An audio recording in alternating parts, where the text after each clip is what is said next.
All right, we are live. Welcome to the MVMNT Podcast. Got my good friend Michael McDonald in the house.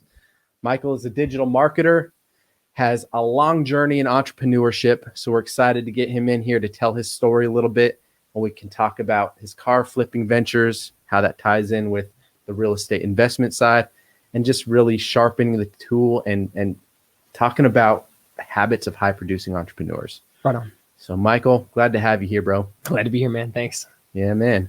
So let's rewind a little bit. Let's go back into either early childhood or young adulthood. What did your venture look like in the early stages to become an entrepreneur and really catching that passion? Yeah. So I think that kind of started with my my parents' good upbringing, right, and teachings. I learned to be really frugal, right? I didn't get the big allowances or lavish gifts when I was young. My parents were awesome, but compared to my friends and some of my family members that were just getting things left and right, that's not how we lived. So I had to be really savvy with my money. So that kind of taught me the basic foundations of investing. And then it's great to invest, but the more you can make, then the more you can save and invest. So that was kind of just a compounding cyclical venture there.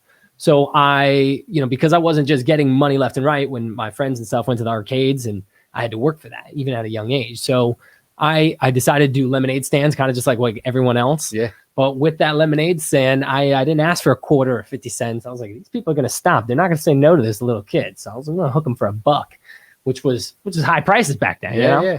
And I saved for a couple months, and then I bought vending machines. I thought to myself, how can I make money without doing anything? So just the true lazy spirit is what kind of catapulted that the whole business venture of starting vending machines. And then that grew to many vending machines, helped me pay for my first car in high school. And I was able to sell off that business, kind of pass it down to another aspiring middle schooler, high schooler when I went off to college. And then I also acquired, I switched cars around that time, and I bought it really well as far as price, that when I went to sell it, I actually sold it for just a little bit more than I paid for it. And I was like, well, this is great. I wonder how common of an opportunity this is. And so that turned into, I wanted to be able to make some additional income, and flipping cars was one of the many mediums of which I found to do that. Yeah, that's incredible.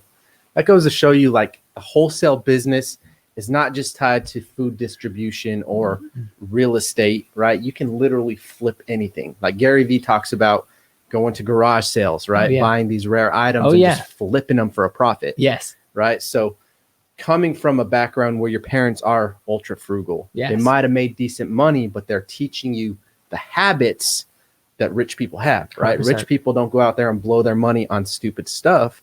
They look for value add opportunities where you can capture equity, right? And then position it where you utilize it for a short season, or just go ahead and wholesale it, flip it for a profit, right? 100%. So my biggest qualm about today's environment is that people look for impression to create just this illusion of how they live, right? Yeah. They put a cascade of how that's the whole thing with social media in general, is you see, this is what you represent, and this is what you see. Yeah. But it's not necessarily the trueness of who you are, what you got going on, and that sort of thing. But perception is reality. It definitely is. For other people. Yeah, for other people. But sometimes people want to create that perception so badly that they actually struggle with their real life to create that false perception. Yeah. Let's talk about that a little bit. So I see social media as an incredible tool, right? If you utilize it in the right ways. Yes. But at the same time, it's a comparison tool. Yes. Right? I find myself guilty of this sometimes, where I'll literally sit on my phone scrolling through it, right? And you see yourself comparing with others, right? What you see is like this snapshot moment. It's like that Hallmark picture moment, right? Where you see the perfect family, perfect life. But what you might not see behind the scenes is the 20 pictures it took to get all the kids in the right position, or whatever it might be, right? So it makes you start to really think, man, it's impacting our minds and our lives in a powerful way that I don't think a lot of us even realize. And the aftermath results 20, 30 years from now, like, who knows what our minds will operate like, what society will look like. It goes deep. Yeah, it's kind of it's certainly somewhat of a scary thing to think about, but I try to preach like authenticity, and so being absolutely as real as possible and raw and honest, even when it's scary or it's hurtful. you can be poised and well positioned at the same time. You don't have to be, abrupt or harmful to other people, but just to be that real authentic person is hard, even with being so aware of it, because of how much facade there is out there and how much noise there is out there. So people always say, I really like, social media is good and bad. It can certainly be bad, but like I've adapted whatever it is, my Facebook, my TikTok, anything I want to see, I will follow. If I don't, if it's someone doing something stupid, unfollow. And the algorithms begin to pick up that you don't want to see that content. So you can control and manipulate the content, at least for the majority of it, to make sure you're seeing and hearing what you want to. That's going to be helpful and positive and encouraging, rather than just a complete waste of time or just entertainment or time sucking and wasting, So beginning with the end in mind, right? Like, how can I have a proactive approach to the time that I spend on social media?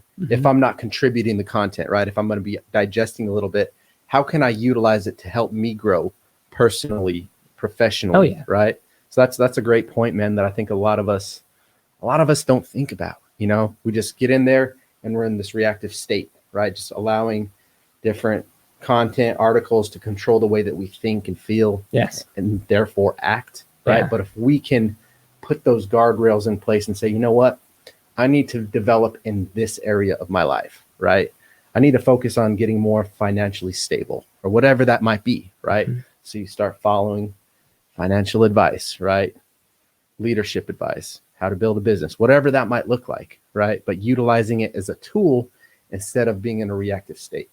100%. So to me, social media is three things: learning, laughing, and encouraging. So both in and out. Those are the only things that I want to have done and do for others with my social media.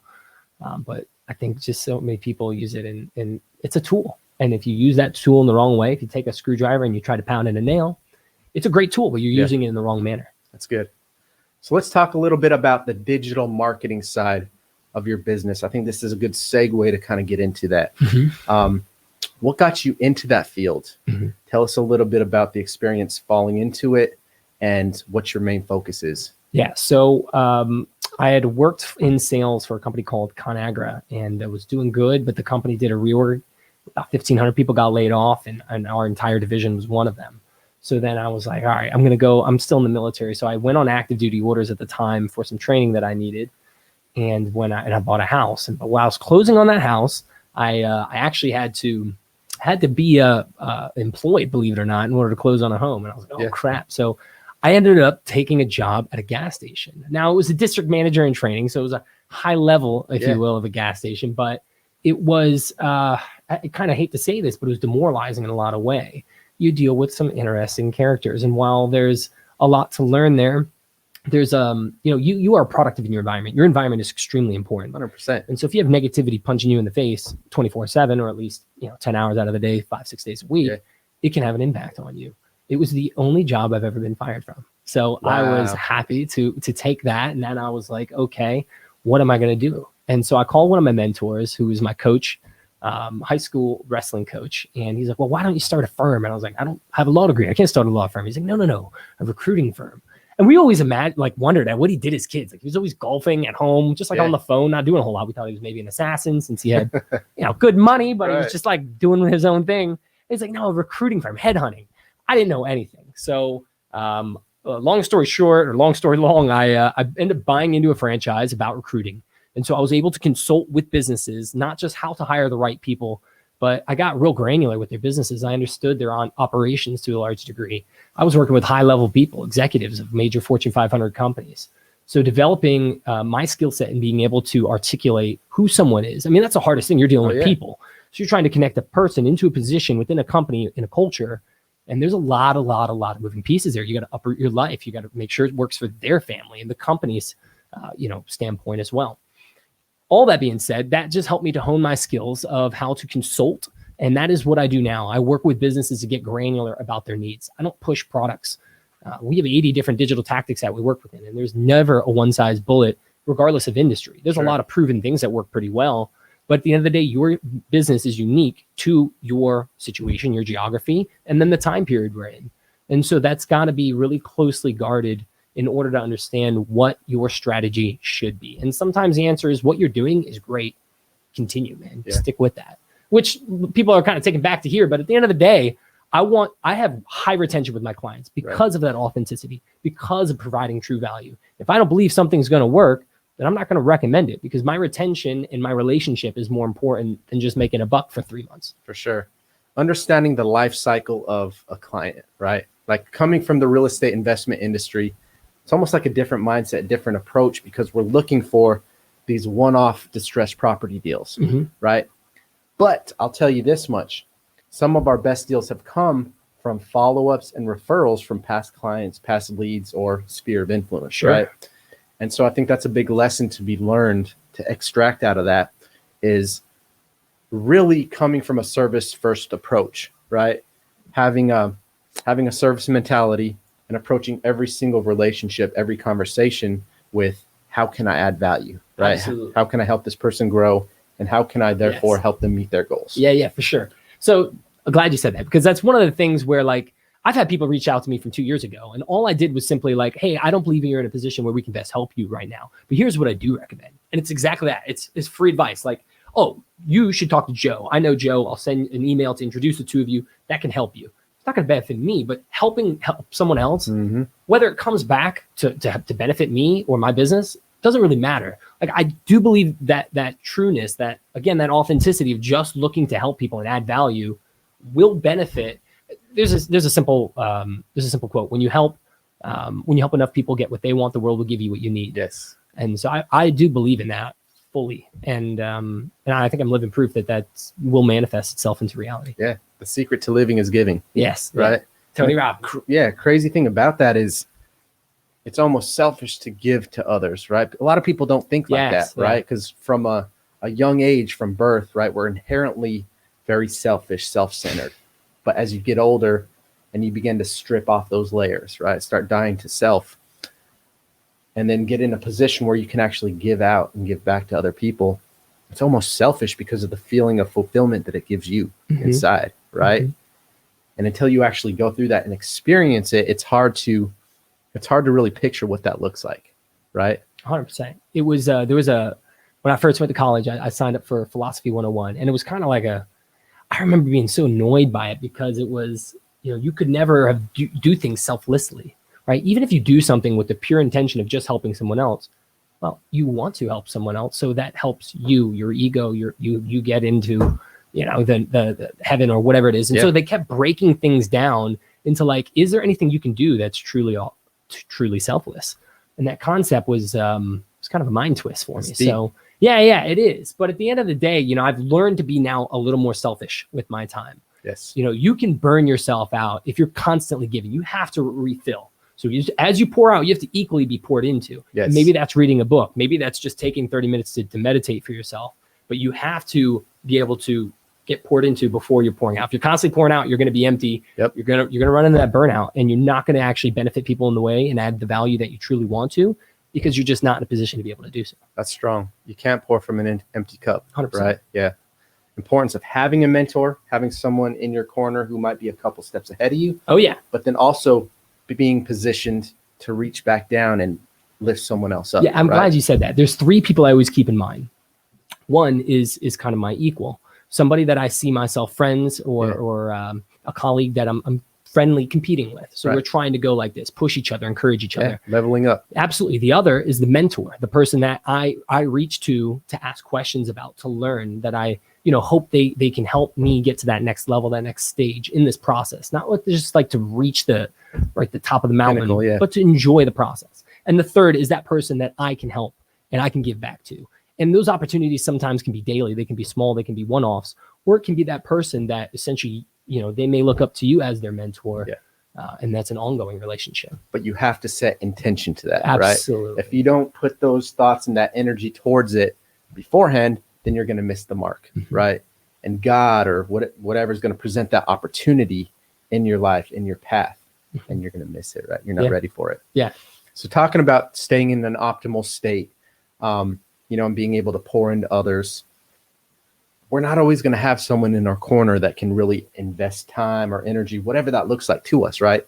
So let's talk about some of the rituals, some of the daily habits and routines that high producing entrepreneurs, or let's talk about some of your daily routines that keep you in an optimal state. Sure. So I got promoted about 2 months ago in the military. And one thing that I mentioned, because it was so close to the beginning of the year, was not New Year's resolutions. I really don't believe in that concept. If you find something that's a fallacy or something that's a flaw and not great right now, fix it right now. Don't be like, yeah, all right, well, I'll do New Year's resolution 9 months from now. That'll be great. Right. Just realize that and do it now. So I never understood the whole, this date and then I'll start now, so that drove me nuts. So one thing I said was, instead of looking what you can add into your life, what can you actually retract? What can you take away? So sometimes it's hard to do something, but it could be equally just as hard or equally actually as beneficial to cut back from things. So for a little over a year now, I just completely stopped drinking. That has enabled me to benefit myself in a multitude of ways, from being healthier to waking up less groggy to not spending time in certain areas where I'm really just essentially wasting my time when I'm telling myself I'm networking, but I'm winding really down from a busy day. Yeah. Right? And now I have more healthier mediums of which to wind down. Yeah. Meditating without a buzz is a better way of meditation if you read some books. And you got mental clarity. Yeah, man. So that's been one of the biggest things that I've changed in my life, is I just stopped all that. And other things that I'll do is I take a lot of different supplements. So not a lot, but I take like chaga, reishi, lion's mane. These are all natural herbs and medicines that are clinically proven to help with cognitive ability, function, as far as mental acuity, and even energy, and getting you kind of that optimal flow state. Yeah. The other thing then is releasing endorphins in your body. So DMT. DMT. Got to go on an ayahuasca trip. Yeah. But at the same time, I've looked into. I'm in the military, so I can't do certain things. Yeah. But I've looked into, there's research about psychedelics and how that can benefit you as well from a microdosing. Ask Joe Rogan. Yeah, just ask Joe Rogan. He's got plenty of insights there. Yeah. But so other things is like, I take cold showers every day. Yes. If I start off hot, I at least flip it to cold for the last 1 minute. Again, Wim Hof, look at that. There's a lot of research based of how it helps. It's funny you mentioned that. I've been practicing Wim Hof every day for about 15 days. Yeah, breathing techniques, cold water therapy. The other thing, so two simple things that any and everybody can do. In the first 10, 20, 30 minutes of your day, just do a couple push-ups, get your blood flowing, break a little bit of a sweat, and endorphins get released. And it's so healthy for you. But people are, they try to wait till the end of the day, or you don't have to make a big thing of it. Just get a little bit of blood flowing. And then I completely forgot what the other thing was within the first 5 minutes a day. That reading. Helped significant. Well, reading. Oh, it was laughing. It's laughing. So you're not supposed to look at your phone within the first 30 minutes of the day. I break that rule. I like to watch something that's going to put a smile on my face, because when you look good, when you feel good, you do good. And that just helps me to get in an optimal state. So I laugh, I smile. That's good. And that could be through reading. There could be something funny, but I just see something that makes me laugh. 5 minutes, nothing crazy. You don't want to get sucked into the trap of social media, but spend 5 minutes, just make yourself laugh. Do some push-ups, read a little bit, meditate, take a cold shower. And then if you could, I also do sometimes intermittent fasting, or eat a really healthy meal as my first meal, because breakfast is breaking your fast. So you want that first meal to be, on par, really important. So that's huge. 20, 30 minutes of your day. If you do that every day for a month, and it's not that difficult, it will absolutely change your productivity. Yeah. Your focus, your clarity will be 10 times different. Oh yeah. And I think the most important thing is just consistency, right? So absorbing all that from someone from the outside looking in, that's a lot of information to digest, right? Yeah. Like, okay, daily meditation, daily reading, make sure you get your exercise in, journaling, prayer, meditation, whatever type of exercises, routines you have. But I would suggest just finding one or two of those, right? Like if you're not in the process of consistently doing it, throw it in the routine. Or if you're going to go all in, like the Miracle Morning talks about, having all that stuff locked in. But the main thing is just consistency. Mm-hmm. If you're trying to make a true change in your life, it's got to be consistent, right? Some people say it takes 30 days to ingrain a new habit. Some people say it takes up to like 70, right? But if you're not remaining consistent every single day with those new practices, you're never going to form that new habit. Therefore, you're never going to shape your life in that direction that you want to go. Yeah, not to derail too much, but to your point, the consistency is what's helped lead to where I am for a number of things. But for example, investing, right? It's consistently taking money and investing it, right? It's not just, oh, I'll put $300 in there in 2 months, I'll put $500 in there. There has to be a system and a process that is consistent, whether it's via your own mind and making sure you do it, or it's automated. So it's just coming out of your check into your 401k or what have you. So in the same concept, that consistency applies across the board, but is absolutely critical when it comes to the investing side of the world. That's big. And half of investing is mental control, right? Managing your emotions, right? And I think that's almost like a rule of financial stability or literacy, right? Is learning not to be emotionally attached to your investments, right? Yeah. If you're talking real estate, don't fall in love and become too emotionally attached to a house, right? And a house is simply an asset. The numbers either work or they don't, right? Don't let your emotions get in the way. Stock market, especially if you're day trading, doing options type of stuff like that in itself is a battle, a battleground inside of your head every day because the emotions tied to it, and you're watching those charts go up and down. I've been in that, man. And one, I'm not a trader. I've realized that I'm not good at playing the options game. And I've gotten emotionally attached in the past, right? But learning to really safeguard your emotions, because if you don't control your emotions, they're going to control you. Oh yeah, 100%. So I was 19 when I started my master's in finance, and that class that I took was a day trading class. And so I'm like, oh, I got this skill set at young age, let me implement it.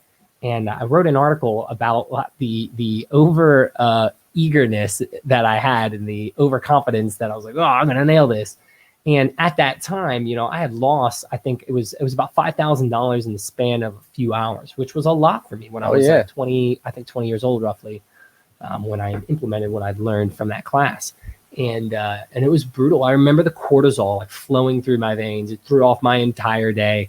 And, we're creatures of habit, but we're also like, that's why gambling is so interesting to some and addictive, because it gets those endorphins and those it's that dopamine hit flowing. Absolutely. Yep. So, I've gone back to try to day trading, and even, in the last few months, I've done some, and it's been successful. It's been not successful to some capacity, but the long term and that long game, the mid game, not looking for that instantaneous gratification, but doing something strategically that will pan out in a year, in 5 years, in 10 years. Yeah. It's not flashy, right? It's not, you can go brag about it 2 weeks later. It's not like that. Those things that are going to be worth it usually take the time, but then they're there to stay. That's some nuggets right there, right? Your success is prepared in the dark, right? Like, it's one of those things that you got to work your ground game. You got to train in preseason.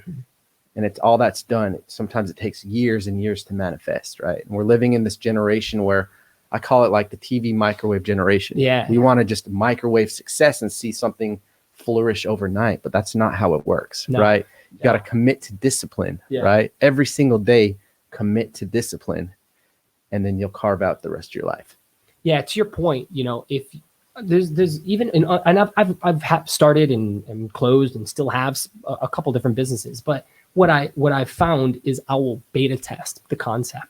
So I started a pressure washing business. And what I did is I just put some posts out into Facebook and said, I have a pressure washing business. This is who I am. We're veteran owned, this sort of thing. And I had secured a couple of jobs. And then once I did that, I secured them for like a month into the future. Then I actually started the business because I had essentially day one, I was going to be at a break even for my startup costs. Yes. So built the rig, got the systems in place, found out my vendor to get my chemicals, and everything was smooth sailing from there. But most people they'll take, a huge chunk of their life savings and go all in. That's a concept that works for some people. I like to split test. I want to see, does this work at a small level so that I can build it up bigger? And if it fails here, well, maybe I try it again or in a different manner. Yes. Same with my Amazon business, eBay business. I just started in the last few months. I start super small, get a proof of concept. Yep. Then you can dial it up. But it's much harder. It's easier to dial things up than it is back. And even for marketing, I'd like to start people small, see it's working, get some calls, get your feedback, change some things if we need to, then dial that sucker up. And that's what people appreciate is I'm in it for the long game, as you as a business owner should be as well. It takes a veteran mindset to understand that concept. Right. So for most people, owning a business isn't for most people. Right. Let's just leave that right there on the table. right? You're not ready for the stress. You're not ready for the late nights and the groundwork that's going to take to get there, right? But if you're wanting to start a business, and a lot of the people that are watching this probably already own businesses, right? They're in the entrepreneur space. They're hungry for something more, right? But instead of going all in, like you said, into a concept that maybe you've done a little bit of research, right? But you have little or no experience doing, why invest so much time, we'll say resources, right? 100%. Into this until you have some type of a proven concept, right? Like best example I can think of is like Russell Brunson ClickFunnels, right? Where you're creating an ad, right? Creating ad copy. You want to split test the results because an ad that you think resonates with your brain is going to make you react and respond to an offer might not engage the 90% of the audience that you're going for, right? So 100%. Basically the goal in this technological age is to bring something to market as quickly as possible, sometimes before you're even ready, right? So figure out where you want to go before asking for directions, get out there, take massive imperfect action, and then you go back and you review the data, figure out what's converting best, and you dial in everything from there. Yeah. Right? So one of our mantras in marketing is right message to the right audience at the right time. And there's the tactic and then there's the strategy. So that reaches your goal overarchingly. So, Facebook ads with one creative versus another creative, or one copy versus another copy, or one audience with another audience. There's a trifecta. There's layers of stuff. Yeah. So with the right budget, we almost always split test everything because we're going to get different things. We even partnered with a company last year with their entire thing is to consult and look at creatives, and they have an audience sit in front of it. And they get the sentiment behind it. They do surveys. Where are their eyes staying on the creative? What don't the guy, at the end says, this is who we are, and he crosses his hand. People didn't like that, right? Yeah. It's a super minor thing. But if it made you distrust or dislike that business because of that real minor thing, now you have at least the knowledge to change it, whether you want to or not. Right. So, so that split testing is so important as well. Yeah, that's big. Love that, bro. So let's jump straight into the car stuff, right? Sure. Because I'm looking at the, flipping cars, flipping houses. So Michael pulls up in this bad looking McLaren, dude. I'm like, tell me it ain't so, dude. You bought another freaking car. So let's hear about this venture, man. How you fell into it. Why the McLaren? And let's take this thing out on the road, bro. It was kind of my dream car when I was little. There was I think it was a PlayStation game. It was called Need for Speed. Yeah. Right. The fastest car in the game was the McLaren. And, there was one person that had one here locally, and I was looking at buying it from him, and I got to drive in it with him. And it felt literally like a roller coaster. Yeah. I mean, it gave you that feeling in your stomach, like, whoa, like I'm dropping. Giddy, like it a was little wild. kid. Yeah. So there's a difference between, just a material item and then something that's truly an experience. Right. Anyways, it was amazing. So for the last 6-7 months, I looked for, I buy deals, man. I want to buy something that I have equity into, where I can enjoy it for a little bit, sell it for what I bought it for, or ideally sell it for more. Yeah. And at the end of the day, there's two people involved. There's the buyer and the seller. And if the seller is like, a multimillionaire and he's okay with taking a little bit less, then that's on him. If there's somebody that's in a precarious position and, you want to offer them something and they're willing to accept it because it helps them then and there, there's time value of money. They'd rather sell it now for a little bit less than 3 months than what they ideally would want for it. Right. You find opportunity within the marketplace. It's what people on Amazon do, right? They buy products wholesale and they sell it for a little bit more. So anyways, I just wanted to buy that car, and I flew down to Florida and picked it up, got a little vacation out of it. Yeah. And it's been fun. Feels like you're mini famous. A lot of people like, can we take photos, take a video? What do you do for a living? A lot of fun stuff. Yeah. So it's been a good Congrats, time so far. dude. That's awesome. Thanks. It's one of those things, man. Like, you got to treat yourself, right? Because there is times you can become so consumed in this journey, right? Which it's worth it. The journey's all worth it. The journey, 100%. Because you're growing, you're discovering yourself, finding your purpose, right? But you got to sometimes sit back. You got to treat yourself, right? Not only does it build self-confidence, right? But it's a way to celebrate, right? And if we don't take the time to celebrate those small wins and those small moments, we're going to miss the mark, right? And we're always going to have our head down. We're going to be grinding our tail off until we're 80 years old on our deathbed, right? So you gotta learn to celebrate the victories and just enjoy the journey, right? Yeah, 100%. You know, I almost didn't buy this car because when I had fixed up a Bentley a couple months ago, and I ended up selling that as well. But the way people treat you versus when I'm driving my work truck is so different. Yeah. And while in some capacity it's great, they make these assumptions that, oh, you must be an arrogant person if you're driving this type of car, which is crazy. They're almost projecting their negative sentiment towards you for no real good reason at all, because they don't know you. Yeah.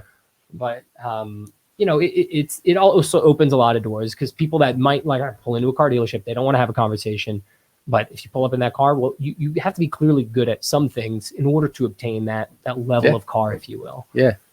So it's interesting. But I do it for the one, it makes me money. Two, I really enjoy it. Right. And a lot of people might say, oh man, this guy's blowing his money on expensive cars, right? But they don't understand the mind and the heart behind that. Yeah, exactly. They don't know that this truly is an investment, right? Not only are you buying it and capturing equity where you can make money on the sale on the back end, but guess what? There's people in big cities like Miami who buy these exotic cars and they rent them out on a daily rate, making buku dollars, right? My buddy talked about that recently as well. Yeah. It's all about your mindset and your perspective towards what you're utilizing the tools, right? Yeah. It's a vehicle, just like real estate investing is a vehicle, building wealth through stocks. It's a vehicle for building your future vision, right? 100%. And people need to realize that we all have the same 24 hours, but how we use them is critically important. So that takes some bandwidth from me in the evenings to make those phone calls about those cars, to research them throughout the day. There's a long, and there's also a lot of risk. You know, the transmission could explode on this thing tomorrow. I do fortunately, one thing that was appealing to this is it comes with an aftermarket warranty. But at the end of the day, there is inherent risk in everything. Yeah. You can only do, I think it's 4 cars a year before you need to get a dealership license. Yep. You got to pay your taxes on it. You got to register the vehicle. So there's a lot of time. There are some resources. There are some risks. But that's what, if you're gonna, if someone's just handing you $100, you should squint your eyes and raise an eyebrow, because you're getting that for free. And there's no risk. There was no time involved, or time invested in involvement. So there has to be some resources you are giving in order to get. And I think that's a good thing too, bro. One other thing, I'm sorry, I was going to say, let's hear it. How much you can learn even if you fail. I have definitely failed, and they say you learn more from your failures. I don't necessarily know if that's true, but I definitely learn from my failures. Yeah. Sometimes I'm stubborn and I'll replicate those failures, which is stupid, but it could be because of the timing, or it could be just one tweak I need to make. Yeah. Those little differences. And even if you're learning, or if you're losing a little bit of cash, it's just accepting what you're willing to lose. One of my favorite authors, Tim Ferriss, he said it's called 4-Hour Work Week. Yeah. But there's something that does called fear setting. Yeah. So when you go into an adventure, what is the worst thing that could happen? Yeah. And if you're like, all right, the most I could lose, or the time or money or whatever it is this. Could you accept that loss? You have to then decide if you're okay with it or not. And that's with any and everything in life, man, from relationships to business to whatever you're starting and whatever you're doing. Yeah. There's going to be risk involved. So a big part of the reason that we do these podcasts, right, and these live interviews, is we want to help bridge that gap, right? To show people a roadmap, right? Or to guide them in the direction, right? Show them a different light into what is possible, right? And so talking about the risk factor, right? Everything in life involves risk, right? Everything you just mentioned, it's calculated, right? Calculated risk, where you've done the research, you've dove in, and you've looked at best case scenario, worst case scenario. You've weighed your options. You know what that looks like, right? Right. But I'm going to claim, and so there's a lot of people too that say, well, dang, it's risky to be an entrepreneur. You gotta kill what you eat, right? You gotta hustle and make sure you can earn enough business to get there. But I will claim that it's way more risky to trade your time for money, right? Work a 9 to 5 in hopes that you're going to earn a pension at the end of your life. Right. That is way more risky in my ballpark than living today, putting in the work, right? Taking those calculated risks for a vision that no one can see but yourself. Sure. So there is it's got to start with what are your goals, and what do you want? Because some people don't need to have $5 million when they retire. You don't need it at all. They don't want that. There was a story, and I always butcher it hard, but there's a famous guitar. He's a guitarist. He's playing on at this beach property, and some guy comes up to him. Hey, I'm a music producer. I'd love to tour. And they go into like what you could do in this lifestyle. And he's like, oh, and then at the end, and then like, you can retire and like just do your thing on like a beach. And he's like, that's literally what I'm doing right now. So I'm going to work all that to get what I have now. So you have to realize, what do you want at the end of the day? And for some people, it doesn't have to be monetarily. It doesn't have to be this job title. It's different for every situation. Yes. And it's hard to identify, and it can change. Things change, your situations change, your desires and goals change. Yeah. But you have a loose target where you can aim towards, and bob and weave and be flexible and adapt and truly enjoy that journey. And that's been the best thing, because I've been kind of not obsessed, but like I've stressed out over like, what do I want at the end of the day? And it's exhausting to some extent to not know what that is, because I feel like I'm shooting towards a target where I don't know where it is. Yeah. And you can't hit a target if you're not looking, so. Or you don't at least identify what that target is. So to get a loose concept and to be able to reach towards that broadly, and then you can narrowly focus as you go and just enjoy where you're at and what you're doing. And my simplicity in life is be happy and help people along the way. And that looks different for everyone. But if you can just apply that simple principle, you're going to live a much higher quality life. Those are some wise words right there. I mean, the amount of nuggets being dropped right now, like, I hope y'all are leaning in to this conversation, because that's real. That's real. Yeah. You can never hit a target you can't see, right? But I've never thought about it that way. Staying loose, right? With the way that you know what direction you're aiming, but being able to adjust as you go, because not all the pieces are going to fall the way that you think or plan. Yeah. Most of what I say is a regurgitation of smarter people and things that I've read and heard. Yeah. But I remember also there was someone that said, when they were, I don't know if it was in school or whatnot, but where do you want to be in 5 years? That used to be like an old recruiting question. Yeah. Where do you see yourself in 10 years? That's a stupid question in 2021. It was a stupid question in 2019. The way technology is progressing. True. You cannot identify the areas of opportunity and the things that you might have wanted that are no longer even in play or viable or available at all. We are in an exponential curve of change. And so the most critical characteristic that you can obtain is flexibility and adaptability. If you can implement those things and you can pivot, you will have success, because that's what the world is. It's changing, ever evolving, and you have to be ready to make those changes and bob and weave. Wow. Yeah. We're in it's the Uber generation, right? You're right. Technology is just multiplying, right? We've hit that curve, and now it's just like, there's no turning back. Here's what I can promise you will never go away. Truck drivers could get automated. Taxi drivers, clearly. Hotel industry is changing as we know it. Sales and entrepreneurship will not go away. Yes. You will always, those skill sets, if you can sharpen those, find the tools to put on your tool belt. If you don't like them, keep them in the tool shed, but add on tools, add on ideas, things that will benefit you, maybe here, maybe now, maybe in the future. And so often I talk about collecting keys. So you collect enough keys and you get to choose when and where to open which door.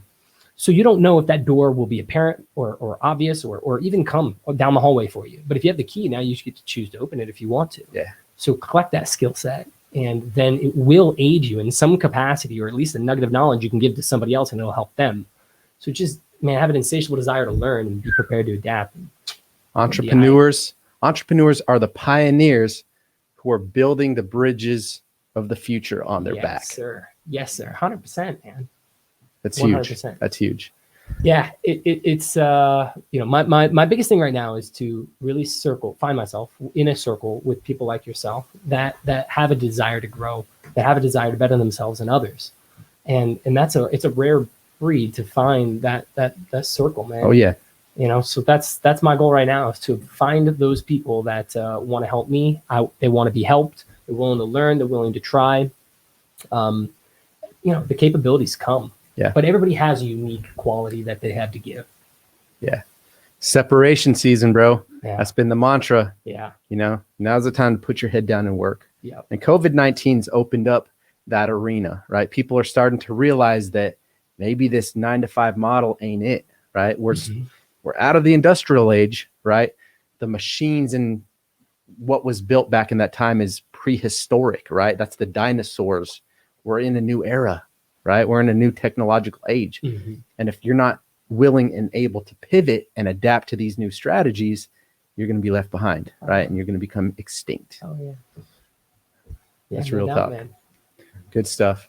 Hope you guys got something out of this. Please like, subscribe to the channel. Our goal is just to give away as many nuggets as we can. Michael McDonald, please follow him. Michael, where can they find you? You can find me on Facebook. That's where I spend a lot of my time. I have a TikTok as well.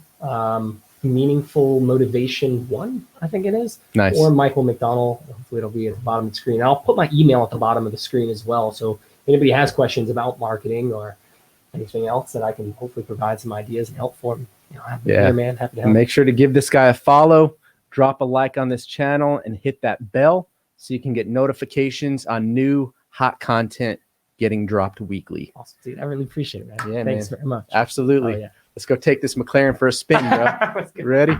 Let's do it.